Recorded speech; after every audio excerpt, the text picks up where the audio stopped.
নবী রসুলের কাছে যিনি আসেন ওনার নাম রুহুল আমিন জিবরাইল, যাকে আমরা রইসুল মালাইকা বলি, যিনার ডিউটি হচ্ছে ওহী নিয়ে নবী রসুলের দরবারে আসা।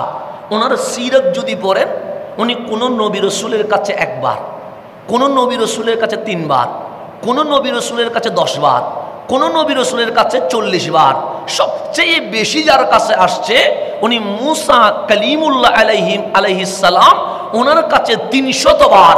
আর আমার নবীর দরবারে এসেছেন 24,000 বার। কয় হাজার? এসে কি চলে গেছেন? না। এই যে রমজান গেল আমাদের থেকে, রমজানে কি করে? জিবরিল আমিন নবীর কদমে বসে থাকে। কাজ কি?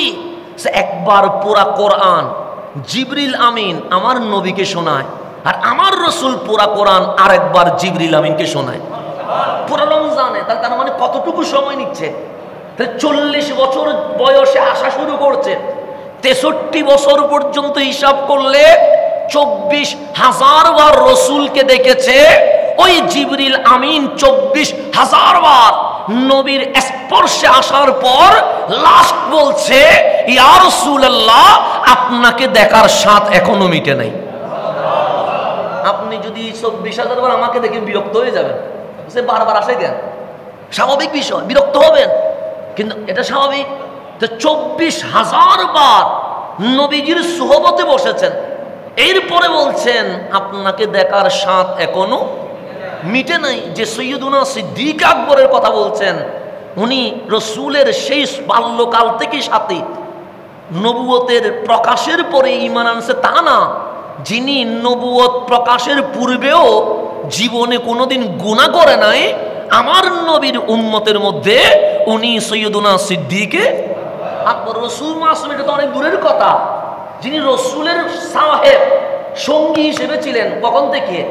বাল্যকাল থেকে। ওনার সিরত পড়েন, ওনার জীবনী পড়েন, উনি কালিমা ঘোষণা করার আগেও বিন্দু পরিমাণ কখনো পাপ করেন নাই। ওনার নাম সিদ্দিকে আকবর। রসুল দেখতেন, শুধু রসুল দেখতেন। রসুল দেখতে দেখতে দিন রাত দেখলেন। ইন্তেকালের মুহূর্তে সৈয়দুনা হযরতে আলী কাররামাল্লাহু ওয়াজহাহুকে ডাকলেন, আলী তোমার হাতটা একটু দাও না। সৈয়দুনা আলী হাত দিলেন। সৈয়দুনা সিদ্দিক আকবর হযরতে আলী কাররামাল্লাহু ওয়াজহুর হাত ধরে বলছেন, আমার হাত যদি হুজুর ধরে বলবে এটা হাসানের হাত, কিন্তু আশেক এভাবে বলছে না। আশেক বলছে, আলী এটা তো সেই হাত যেই হাত আমার নবীকে গোসল দিয়েছিল।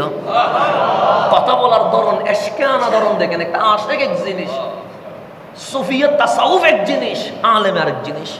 এটা জিনিস বুঝতে হবে। সৈয়দুনা সিদ্দিক হাত ধরে বলছেন, আলী রে এটা তো ওই হাত যে হাত আমার কামলিওয়ালারে গোসল দিয়েছিল। এটা তো ওই হাত যে হাত আমার রসুলের কাফন পরিয়েছিল। এটা তো ওই হাত যে হাত আমার রসুলের কাফনের মধ্যে খুশবু দিয়েছিল, আতর দিয়েছিল। এটা তো ওই হাত যে হাত আমার রসুলকে রওজা মুবারকে নামিয়েছিল। আলীরে আমি আর বেশি দিন হয়তো থাকবো না, আমার গোসল আমার কাফন অন্য কেউ যেন না করায়, আমার ছেলে আব্দুল্লাহ যেন না করায়, আমার পরিবার যেন না করায়। গোসলটা ওই হাত দিয়ে করাইয়া দিও যেই হাত কামলিওয়ালারে গোসল দিয়েছিল।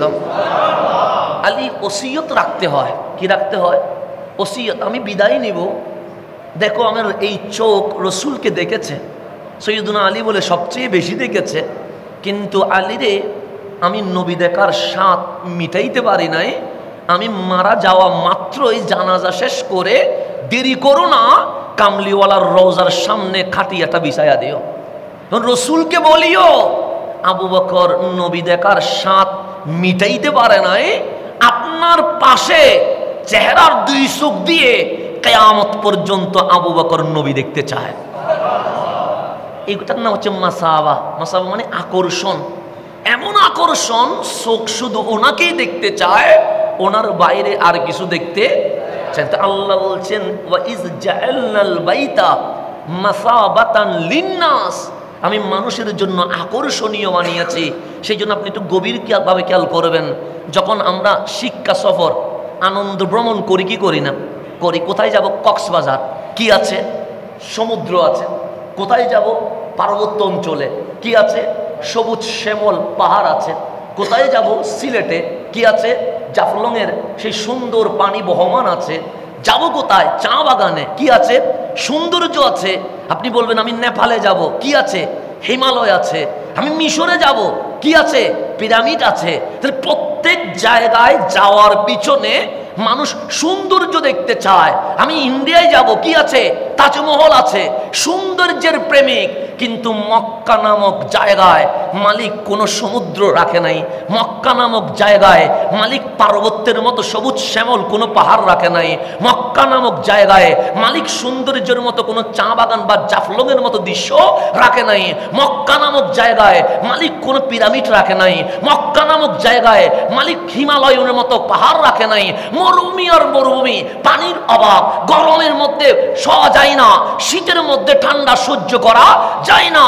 তো মালিক মক্কায় যদি সমুদ্র রাখতা, দেখতে যেতাম, পাহাড় রাখতা সবুজ শ্যামল, একটু এনজয় করতাম।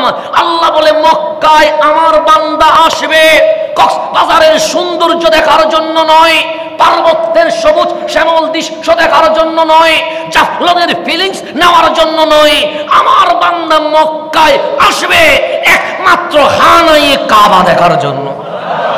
সেজন্য আল্লাহ মক্কায় কিছুই রাখে নাই। আপনি হিসাব করে দেখেন না, যেখানে কাবা আছে সেখানেই তো সবুজ শ্যামল পাহাড় থাকা দরকার ছিল। যেখানে কাবা আছে সেখানেই তো নীলনদটা ফিট করা দরকার ছিল। যেখানে কাবা আছে সেখানেই তো জাফলংয়ের মতো সুন্দর পানি পাথরের উপর চলে যাবে, সে রাখার দরকার ছিল। আল্লাহ বলে না, কিছুই রাখবো না। কেন?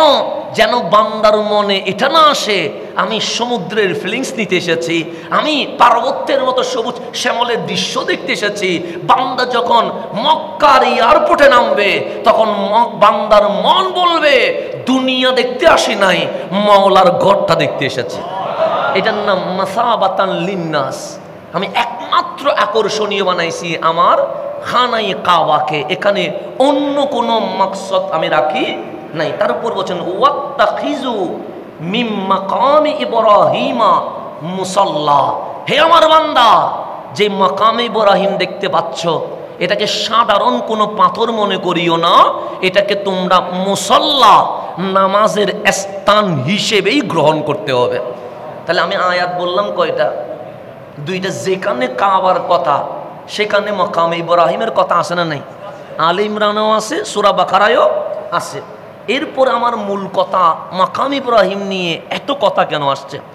মাকাম মানে দাঁড়ানো স্থান, ইব্রাহিম মানে ইব্রাহিম আলাইহিস সালামের দাঁড়ানোর স্থান, মানে যেটাতে দাঁড়িয়ে সৈয়দুনা ইব্রাহিম আলাইহিস সালাম খানায়ে কাবার সংস্কার করেছে, এটাকে মাকামে ইব্রাহিম বলে। কথা ঠিক না? এটা নিয়ে কোনো মারামারি আছে? কোরআন বলছে এটা আয়াতে বাইয়িনাত, সুস্পষ্ট নিদর্শন। এটা মুসাল্লা, এটা হচ্ছে জায়নামাজ, নামাজের স্থান। সেজন্য যারা তাওয়াফ করে, তাওয়াফ শেষ করে মাকাম ইব্রাহিমের পিছনে এসে মাকাম ইব্রাহিমকে সামনে নিয়ে হাজিগণ 2 রাকাত নামাজ আদায় করে। করে কি করে না?